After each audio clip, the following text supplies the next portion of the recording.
Yes, now, today we're in a Mercedes GLC 220D AMG line, and this is my friend's car. And today you're joining me in my friends and family series where I'm reviewing all of my friends and family's cars, and we're just going on a journey, seeing what cars I like, what cars I don't like, electric, petrol, diesel, you name it, we got it. So I hope you enjoy today's video, and please like, comment and subscribe, and let's get into it.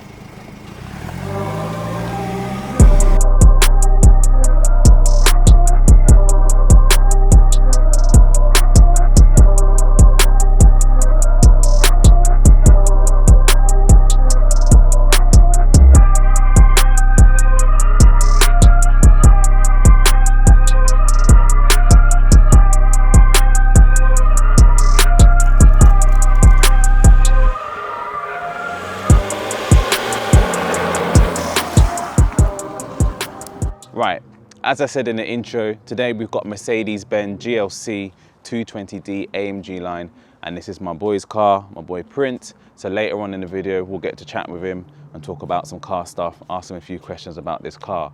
So let's get straight into it. We're gonna start off with the front of the vehicle as always. And as you can see, it's quite a menacing or sporty looking with it being an AMG line. So AMG line usually is like a sporty look to the in comparison to the standard vehicle, whatever the model is. So as I said, this is a GLC 220D, so this is an SUV. It's a good family car, and yeah, I think for a car that's not the typical top of the range AMG or top of the range sporty version, this does look quite aggressive, and most people, when they look at this car, they go, yeah, this is nice, it's sporty looking, etc, etc. So yeah, I mean, it's a really good, really nice look. I actually like this design, or this newer design that they had at the time, because this is a 2020 model year. So with this kind of like dotted sort of symbol, what is it? Yeah, hexagons, pentagon. I'm really bad with my shapes, but it is what it is. Yeah, it's really nice. I like the design. Big Mercedes star emblem on the front there, and then you've got also the smaller version here on the top as well. In terms of vents, I always point this sort of stuff out, and for most people it's not really a big deal. If you're not into cars, you don't really care, but for someone who's like into that and interested in all of that stuff, so in terms of vents, you've got this does act as a vent here for cooling, but then here it's just styling. There's no actual performance benefit or cooling benefit for the car, because this is all blanked out. There is a slight gap here, but again, it's not going to be doing massive amounts. And then if I come over here, there is also a gap here, and so you've got some cooling, so airflow will go through there. I imagine this does a tiny bit for airflow, as I said, this gap here, but yeah, it's not going to be doing a massive amount. Now, in terms of the headlight design, obviously this is obviously not the latest version, it is a 2020 model year, but this headlight design is nice. It's got these kind of almost like eyebrows or eyelashes kind of look to it. It really kind of like wraps around the main headlight, so it has that almost angry looking. I don't know if anyone back in the day used to can remember No Fear. It kind of gives me that vibes with the No Fear eyebrows and the eyes. I might try to pop something on the screen so you can see what I'm talking about. But yeah, it's nice. It looks aggressive, but it also looks quite classy and elegant in my opinion. So I really do like the front design of this vehicle. Again, it's got that aggressive line, sporty look, the lines and the creases in the bonnet. But yeah, overall, the front of the vehicle is very nice. Not too flashy and in your face, but it does the job. So as usual, if you haven't seen my other videos, I do like to rate things out of 10, just my way of things of doing things. So with this, I would say I'd give it a solid 7 out of 10 for the looks for the front of the vehicle.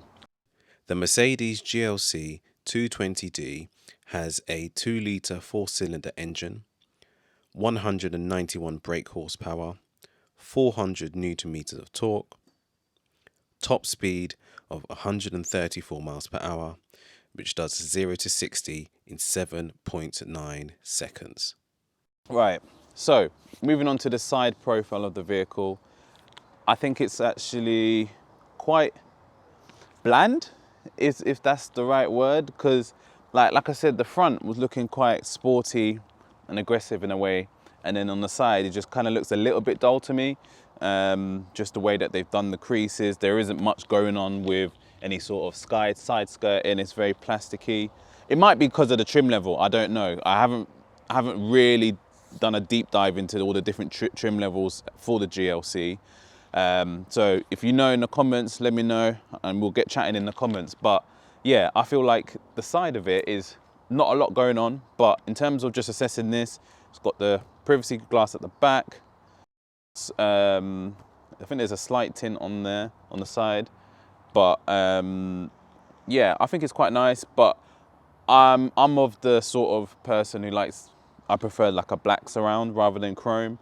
I know that AMG tend to do that a lot unless you get like a night pack or black edition, whatever they market it as. So I feel like the chrome parts is not a bit of me, but it still works well, should I say? Still works well. If you've watched my previous videos, I prefer bigger alloys on SUVs. I just feel like they look a little bit silly when they're smaller. These are not too bad, but I think this is the entry or the starting point for the rim sizes. So these are 19-inch rims. I would prefer at least 20s, preferably 21s. And then obviously if you get like a really big SUV, so like the bigger size ones, like the GLEs and stuff like that, I want to be sitting on 22s minimum. But I'm waffling. That it does the job, and probably in terms of comfort, it's a lot better than having the bigger rims because you've got more tire profile going on. So it absorbs the bumps and everything. But overall, I think it's all right, does a job. And if we're going by ratings, then I would say I'll give it a 6. I think if I give anything below a 6, I'd say that I really don't like the look of it, or it's ugly or whatever. But if it's just, it does a job, I'll give it a 6. And I think that's where we're at with the side profile of the vehicle. And one thing I want to touch on before we move on to the other parts of the vehicle. So I was doing a bit of research and looking at what this was brand new. So like I said, it's a 2020 model year. So brand new, these were going for around 40,000 to 55,000, again depending on the spec and the trim level that you choose. Now I know this one is fairly high mileage in the sense that my friend obviously has had it for a while now, and I think I'll ask him later, but I think he's had it for like 4 years now, so he's done some mileage on it, so he won't be able to get what I'm about to quote. But just for perspective, if you're looking for an SUV and something like this tickles your fancy, then if you want to get something that's a fairly low mileage, so we're looking at around 34,000 miles on the clock, you're looking at roughly around 26 to 27,000 pounds to get your hands on one of these as a used vehicle. So if that's within your budget, I'd definitely say put this on as a consideration for a family car, and we'll touch on the reasons why this can be a good starting point for your first SUV if you've never had one before and you're thinking about having a family, or you've got a family. So let's move on to the rear of the vehicle. Right, so we're at the back of the vehicle now, and I'm so tempted to just start where I always start and talk about, if you haven't seen any previous videos, one of my biggest bugbears with the way cars are now, and maybe it's because of emissions and whatever, always cheaper to do it this way, but fake exhaust surrounds, or you know, traditionally where exhaust would be, they're all blanked out. So as you can see here, down here, it looks like you've got a exhaust, or we've got twin exhausts here, but these are actually just bits of plastic that don't go anywhere. Unfortunately, they are fake, and this is just plastic as well. It's not really a diffuser or doing much diffusing anyway, but that's just the way things are. And sometimes I get it, because for not everyone can, in terms of an entry price point, want to get a car that maybe looks like this but doesn't have the price tag of a super expensive car. So yeah, I get it for styling purposes, but yeah, in terms of the diffuser, I'm not too bothered about because a lot of people don't really care about performance like that. But I just feel like sometimes when there's a bit of fakery, that just annoys me. It really gets to me. I don't know why, but yeah, it is what it is. This is a diesel anyway, so I guess it doesn't really matter too tough that it's not got real exhaust and, you know, proper nice exhaust notes and things like that, if you're into that sort of stuff, being a petrol head and all of that. But yeah, moving on, let's just get into the actual overview of the rear. So in terms of the rear of the vehicle, I think it's all right. It's not the most wow design. I feel like the front's got a bit more about it and a bit more going on. So it's like, okay, I like this design, I like that. I mean, at the end of the day here, it's quite standard and understated in my opinion. Yeah, the rear lights, sorry, they're all right, do a job. They haven't got anything crazy going on with the designs. I don't think. You've got your reflectors here, privacy glass in the back, your brake lights up here, and you've actually got wipers. If anyone is into like or seeing a lot of new cars these days, a lot of them are getting rid of wipers, and I don't know why. They say, you know, the way that they've designed the cars for the airflow, that the rain will just wash off. But if that doesn't happen, the rear view is dirty. So I'm glad like this model year still has it, but a lot of them are moving away from it, which is really annoying. But yeah, standard, everything's all nice. Mercedes badge in the middle, and placement of everything is quite nice. Where the number plate would sit, obviously I'm covering it up, privacy for my boy. But yeah, I feel like where everything's placed is all proportionate. It doesn't look too out there and too overstated, but it's very understated in a way. But yeah, I think in terms of the rear of the vehicle, there's not a lot to say about it, but it does a job in that sense. So let's say I'll give it another 6 out of 10. It's like I said, there's nothing amazing going on about the rear of the vehicle. But let's say, in fact, whilst we're here, we'll have a look at the boot, because we are here. And look what we've got here. So my boy, he plays keys, he plays drums, he's a wedding host, he does sales, he does it all, man. So but what we've got here is a fairly decent sized boot. So as you can see here, he's got his keyboard in here, and I can imagine he could probably still fit a pushchair in there. So he's got a daughter, little girl, same age as my eldest, and so yeah, I reckon he could still fit gear like this and pushchair and everything. So it's actually pretty decent. You've got enough space in here for going away if you're going on holiday, you're traveling up and down the country. You've got scuff plates here to protect when you're dragging things in and out of the boot. And if I just push this back a second, so you've got some understorage here. So you've actually got really good understorage, actually, to be fair. So yeah, so if you've got a lot of stuff that you carry up here and you feel like you're ramming out the boot and there's got no space, you still have some space under there. Got a bit of side pockets here as well with some netting and some tie down points. And yeah, you've actually got the button here to fold down the seats, so that's really good. And yeah, you've got your cover as well. And I wonder, I reckon the parcel shelf would fit under there as well. So if you don't want to, because one of the things I had with my personal car, my Volvo XC60, is I couldn't fit that. There's no space to put that anywhere in the boot.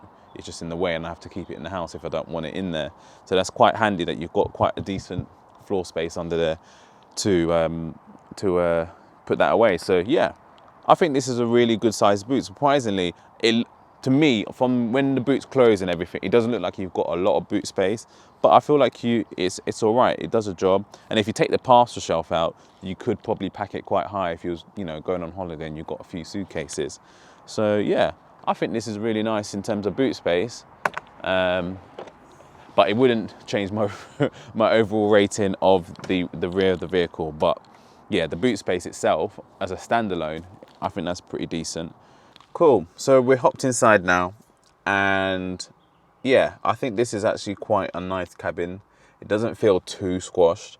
I know that speaking to some of my friends that I'm hoping to film their cars for, some of these SUVs, they look big on the outside, but then when you get inside, it feels quite squashed and everything feels quite cramped in the way that they've designed everything on the internals. So in here, I think it's quite a good space. I mean, I've pushed it back a little bit for my seating position right now as we are. And I imagine if someone is on the taller side, I'll probably have to put it forward a bit more, because it's not the longest SUV out there on the market. But yeah, I feel like it's a nice space. Everything, and I've been preaching about this all the time, everything about Mercedes, they do like to have the classy look to everything. So everything looks quite pristine and everything like that, even though it's not their most expensive car that you can buy from Mercedes. Everything's finished nicely. You've got the nice softer materials. Yes, you've got a few of the plasticky, scratchy materials down below, but at least at the top, where you most likely are to touch a bit more, you've got the softer kind of like leatherette kind of material, and then the wood finishing in this trim in particular. So yeah, I feel like it's nice, classy, does a very good job, and I feel like the screens are bright enough. Sometimes with some companies and the way that they do things, it's quite dark in terms of the screen or the driver display, and I think just the way that is broken up with a bit of the display that mimics the main infotainment screen, but then also you've got the dials anyway as well that are in black and white and red. So overall, aesthetically, I think it's really nice. And if you've seen some of my previous videos, I always bang on about steering wheels and how they look and how they age. And I feel like Mercedes, and I think you could even say Audi. I have more knowledge about the German brand, so I'm always going to pick those two for reference points mainly. Mercedes steering wheels tend to age better, and I feel like this one will, even though technology is advancing so quickly.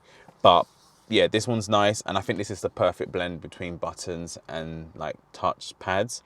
So it's got two little touch pads in there, so you can scroll through your screen here in the driver's display, but then also you've got buttons. So you've got buttons for the home screen, you've got buttons for picking up and answering and declining or a call, volume knob switch is like a roll bar, so you can just roll that like that, and you've got your what do you call it now, you got the limiter, speed limiter, cruise control, and everything else as well on the steering wheel. You've also got some gear pedals, so you can do manual shifting if you want to. So this is, as I've said at the beginning, it is an automatic, a 9-speed auto, and obviously for most people who get an automatic, they just want to be able to just drive, you know, put the foot down and go.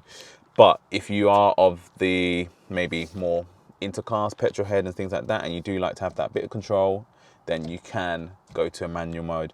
I personally like to use a manual mode when I can in certain cars. Sometimes in some cars they're a bit slower than others, but in terms of when you actually gears. But in this, I've driven it before, and I'll show again later on in the video. It's quite responsive and it's quite nice. And when I personally tend to use like a manual shift, is sometimes when you drive an automatic and you want that instant pickup and you want to overtake someone quickly, obviously when you put your foot down, the computer takes a split second to think about what is the appropriate gear for the amount of throttle that I've just applied. Whereas if you switch to a manual mode, you could, you know, downshift to second gear or third gear, and you get that, and you can find that point where it's at the right point in the power band to just really go as soon as you put your foot down. So that's what I like to use it for mainly. So yeah, I think that it's good to have those sort of options. Also, just to add, as most people may know, if you're into Mercedes, they have their gear selectors up here on the steering wheel, so on the stalk, and I think that's quite easy because you can just literally flick it once when you're holding it with the right hand. So yeah, I think it's a nice placement. You've got everything you need here. Got physical buttons for climate control, which I always bang on about, have to have. So I think personally this car is like a perfect blend between buttons and touchscreen or touchpads, because as you can see, or maybe not see on this camera, but I'll show you in the B-rolls, that you've got a touchpad here. So this touchpad is quite sensitive, to be fair. And I'm just going through the screen right now. Got the haptic feedback as well. And yeah, I feel like it's the perfect blend. You've got touchpad, you've got buttons. So whichever you fancy and how you want to get around or navigate around the vehicle, you can do that. Got a lot of decent space. This cubby is quite big. And then you've got one there, and you've got a decent size glove box as well. Is there a secret compartment here? No, there isn't. But then yeah, you've got your adjustment for your steering wheel. I'm not going to move that just because I don't want to mess up how Broski's got his steering wheel adjustment set for himself. But yeah, he's got everything you need in here. Just looking over here, there's everything I've missed out. Obviously you've got the heated seats buttons here as well. And then you've got all the controls here for your windows, the mirrors, child lock, and there's a button down here. You can't quite see it, but again, I'll show that in a close-up to release the boot as well. So with the interior, then I would give it a 6.5. I'm gonna hop into the back in a second, but just based on how it looks at the front, which is where as a driver you'd spend most of your time. I think aesthetically looking, your view out, everything like that, yeah, I'll give it a 6.5. I wouldn't complain, but I know in terms of trim levels and things like that, I know there are better things up as you go up the ladder in Mercedes. So yeah, that's the interior for the front part. Let's hop into the back and let's just quickly go over what the space is like back there. All right, so a quick look at the back. So as I'm sitting here, like it's not too cramped, and it's the same feeling that I said in the front. So if I just put my legs in, I've got the seat in a fairly comfortable position. I didn't move it too far back, and there's still a lot of leg room. Like if I was to sit like this and very upright, I feel like my legs are touching, but it's not like I'm feeling mad squash or uncomfortable. And normally when I sit in the back like this, I would normally have my legs like so, and I'm a bit more relaxed. So I feel like it's got decent enough space. I guess if there was someone in the middle, then it might feel a bit more on the cramped side. Headroom is actually really good because the seats are quite low down in the vehicle. So like I've got massive amount of headrooms, like that much. So I mean, like, yeah, I feel like it's a really good headroom. Then, as you might be able to see, Bro's, like I said, Bro's got a little one. So got the car seat here, front facing. So it makes it easier if you've got a passenger in the front, if you've got front seat facing, because then the bulkiness of the car seat is not eating into space. But it's still a decent enough space. And I think even if you did have a rear facing seat, I don't think you'd be too squashed at all if you're of average height. I feel like overall the rear of the vehicle, or the rear seats, is decent, and you've got some vents here as well, so you can actually control the climate control at the back. So yeah, overall it's pretty decent enough space. So if you're having a family, or you've got a family and you're considering getting an SUV, this is a good starter point. I think it's got enough space, and if your kids don't need car seats, then yeah, it's fine, it's perfect. But yeah, if you had 2 car seats, it might be on the smaller side. But yeah, that's it for the interior. So I think overall, I think I'd give it a 7 overall, because if you're mixing like the performance side of it, which we'll go on to later on when I take it for a drive, I think if we factor in that, because I've driven the car before, so if we factor in that, factor in the interior, the price point as well for a good used one, I feel like overall the whole package, yeah, I'll give it a 7 out of 10. But yeah, I hope you've enjoyed my overview of the exterior, the interior. I'm going to talk about the performance in a short, I wouldn't say in depth. I want to just give you a bit of insight about how it drives, how comfortable it is whilst we're on the road. So we're gonna jump to that, and then we will wrap up with the interview with my boy. Yeah, we're gonna drive to Prince's house now. So he has some visitors. So he's like, yeah, still take the car, do your thing. We'll come back to his and we do the interview. So gonna review the performance of the car. as we drive down to his house. In comfort mode at the moment, automatic for everything. Yeah, it's nice, it's smooth. It doesn't feel, like I said, I have driven it before, so I know a bit about what it's like, but in terms of like how it feels to drive, it's really nice. I mean, this car's done nearly 98,000 miles. Like, he's put some mileage on this car, but it doesn't feel like it's misfiring or really sluggish. He services it, looks after it. So yeah, it really drives quite nice for its, I guess, not age, because it's only 5 years old, but for the mileage that it's done, it doesn't seem like there's an issue. Yeah, suspension and everything, like going over bumps and stuff, it doesn't feel, you don't really feel them too much in the cabin and everything like that. So let's do a little pull. It's got a bit about it, and that was in comfort mode. And yeah, you excuse me, you want it to be a little bit more, and you feel like, oh, this should have a little bit more to it, considering the power. It's 200 brake thereabouts. But I reckon if I put it into dynamic, let's do that. Let's do, well, sport.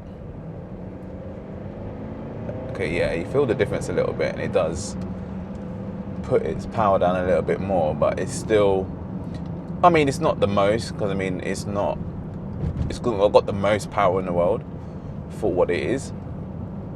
But yeah, man, it is nice.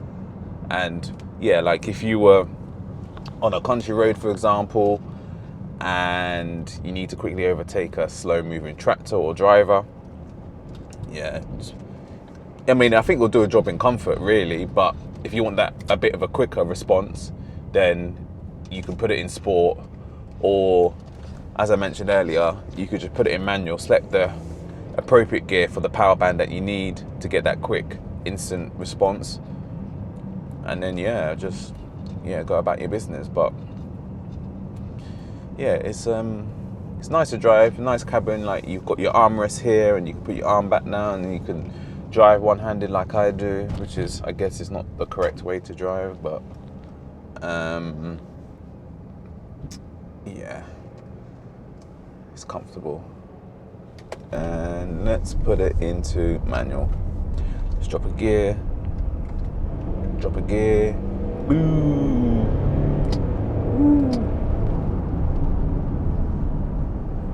Yeah. So that's, well, no, if I don't know if you can pick that up on the mic, but so I drop a gear down to 2.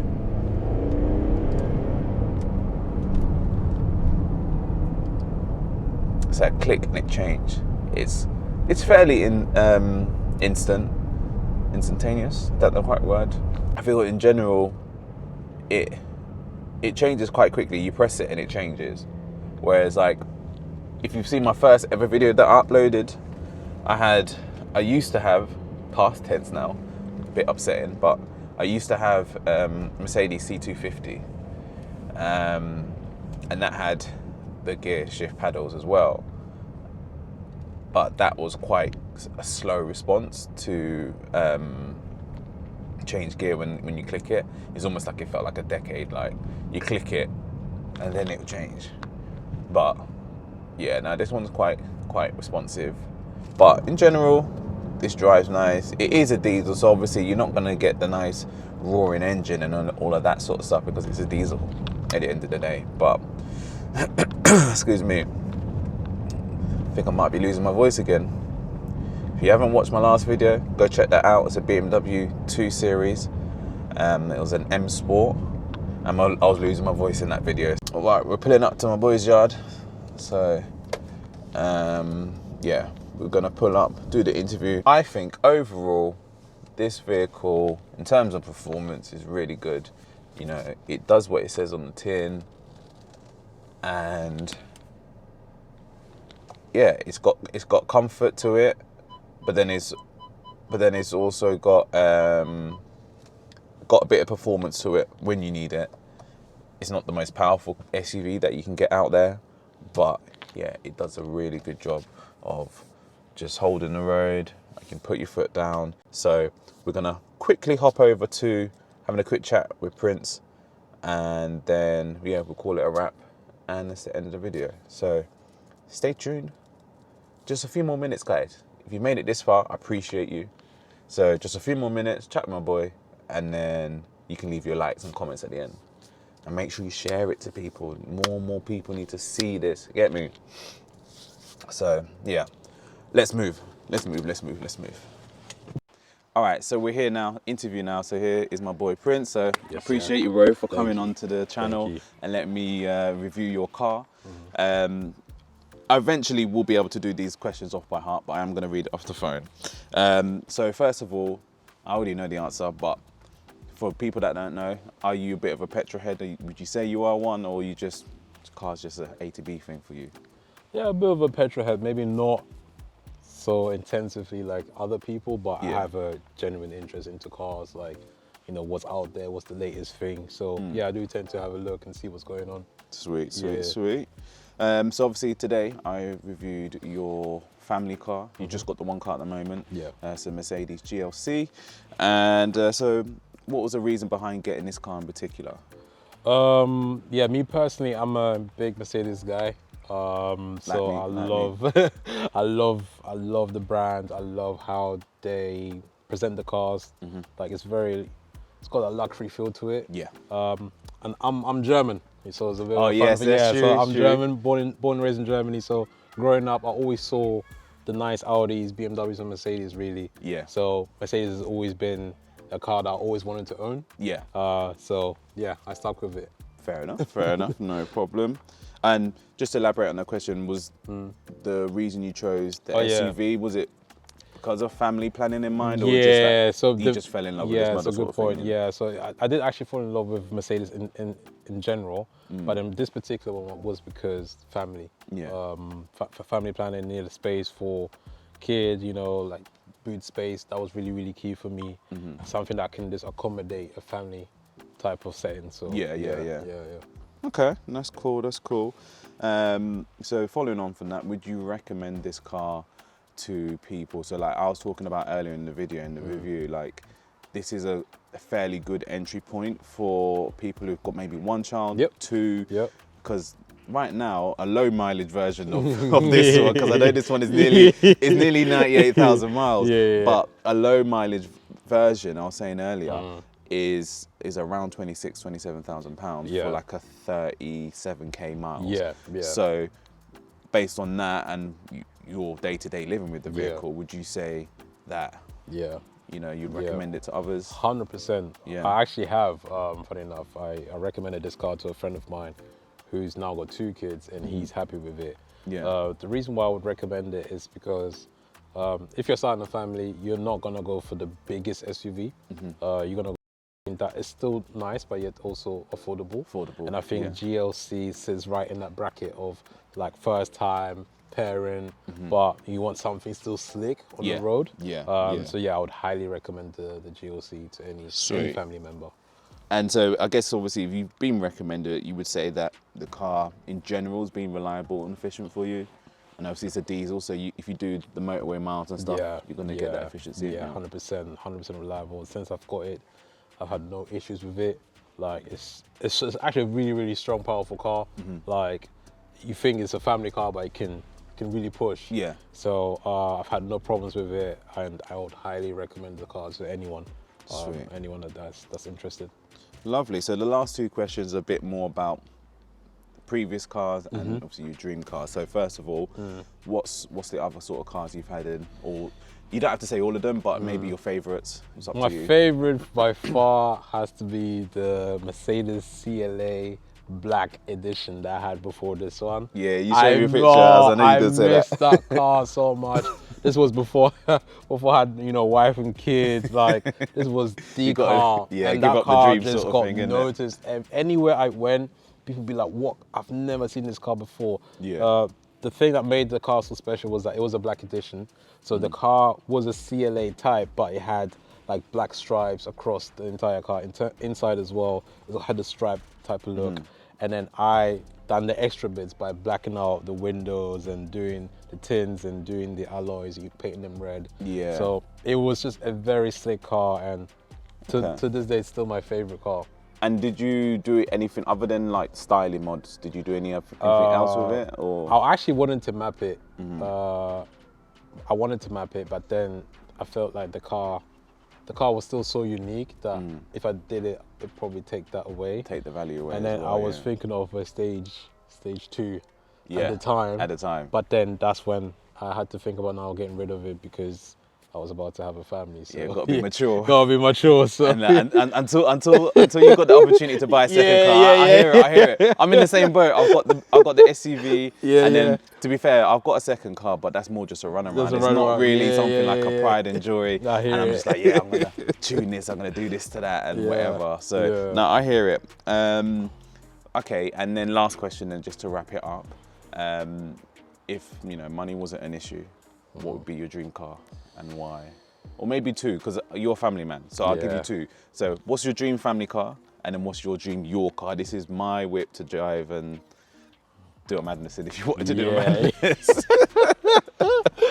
I would say the dream family car would definitely be the GLE, Mercedes GLE. Yeah. I just love that next level SUV. Yeah, it's a next step up really, It's really isn't the next it? step up, so dreams can come true. Yeah, so 100%, man. This guy's rich, really. So like, he's got money. He's got money. Anyway, so that would be like the family, dream, that next step kind of car. But in terms of dream car, you're asking me a tough one there. I want to have to probably say the Lamborghini Urus. Yeah. I think that's, it's everyone's go-to. It does everything, innit? It does everything. It can be a family car if you wanted it to be. Exactly. It's maybe a bit on the smaller side because it's not really supposed to be that practical. Yeah. But you can fit a family of four in the back easily, in the car, and it's got mad performance. I mean, we've driven one, or I've driven one. Mark behind the camera has driven one, and the car is like, an SUV shouldn't be able to drive that fast. And obviously there are other competitors out there, and you've got the Porsche Macans and all these other brands are bringing out their versions. Ferrari don't technically call it an SUV, the Parasangue. Yeah, I've seen that. Parasangue, how you're supposed to pronounce it. But everyone's now making these big SUVs, and they're doing silly numbers, 0 to 60s in like less than 3 seconds, That Urus, man. If I had money today, boy. If I won the lottery, if you see me pulling up in the Euro, just know my life has changed, my life has changed. Or I found some long lost relative that's got nothing. The Euros, definitely. That'll be mine. That'll be mine for sure. But bro, I appreciate it, man. Thank you for letting me review the car. And also, this guy, like I said earlier, he's a wedding host. Yes, if you need someone to MC your wedding, then this is your guy. So I'll put his details in the description below. So this is the end of the video. Hopefully it hasn't been too long. It depends how long I edit it for. I try to keep them in 20 minutes, half an hour. People's attention span these days. But I appreciate if you got this far. So please like, comment, and subscribe, and I'll see you in the next video. Peace and love.